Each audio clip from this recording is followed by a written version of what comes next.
Assalomu alaykum. Men Saidjonov Baxtiyor. Men Qo'ng'irot temir yo'l uzeli Echevon korxonasidan birinchi marta kelishim, birinchi marta Profsoyuz xodimlari tarafdan putyovka bilan kelganman. Kelgan paytimda grijam bor edi, belim qiyshayib kelganman. Shuni internetda ko'rib, odamlardan eshitib, Nazarbek sanatoriyasini maqtashgan ko'p odamlar.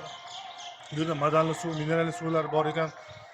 Basseynga tushib, har kuni lishini olib, juda ham zo'r issiq madanli suvlari ichishga, oshqozon ichaklarini ham tozalash, o't qopi, jigarlarni tozalash ham juda ham zo'r ekan.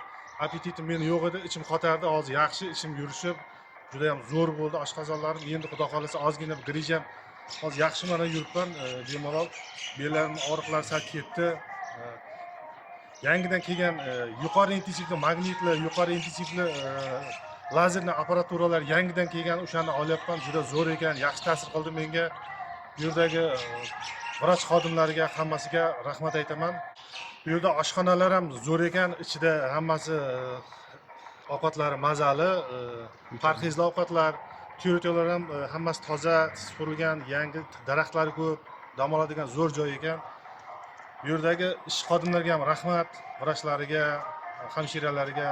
Xonalari toza, choyshablar ham toza, zo'r. Kelib dam olib ketinglar. Zo'r, Nazarbek zo'r ekan. Menga o'zimga yoqdi ishni. Oilam bilan birga keldim. Maza qilib dam olib, mana hozir xudo xolasa yaqingacha dam olib zo'r bo'lib ketamiz xudo xolasa. Rahmat.